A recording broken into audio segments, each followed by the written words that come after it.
Do you have aging relatives that you'd like to assist, but you're not really sure how to go about it? If so, I might have the answer for you. I'm Joe Saccone with the Saccone Team at Keller Williams Realty, and the answer might be something called multi-generational housing. So just a few decades ago, it was pretty common for multiple generations to live under the same roof. You had parents, grandparents, and sometimes even aunts and uncles living in the same house, but in separate spaces. In my own family, my grandparents lived, after they got married for a time, above my great grandparents on the west side. I grew up hearing great stories about how the family would share Sunday meals together and how my great grandmother had a separate kitchen where she would cook out back.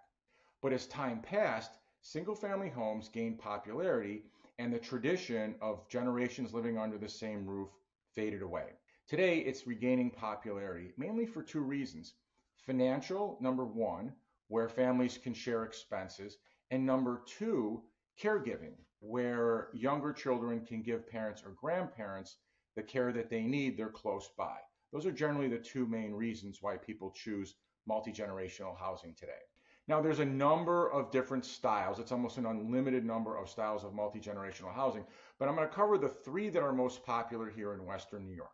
The first one is one that everyone is familiar with, your traditional double, right? You see it often in the city, but also the first ring suburbs, upstairs, downstairs, or if they're side by side, a duplex.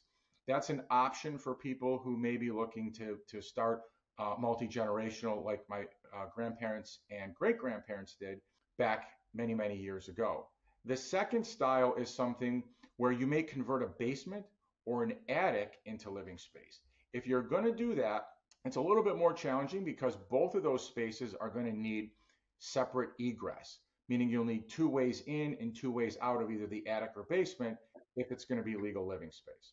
And the third option that I'll share with you today is something called an in-law suite or an in-law setup, where there's a separate part of the house connected to the main house that has separate kitchen, bath, bedroom, and usually a small living space. Just this past week, I had clients close on a property that was, in my opinion, spectacularly set up for this. From the street, it looked like your typical suburban home, 3 bedrooms and 2 baths. Instead, when you got inside, you saw that it was 4 bedrooms, 2.5 baths, and the owners had built behind the garage a 2-story addition with a kitchen, open living space, bathroom, and then bedroom upstairs.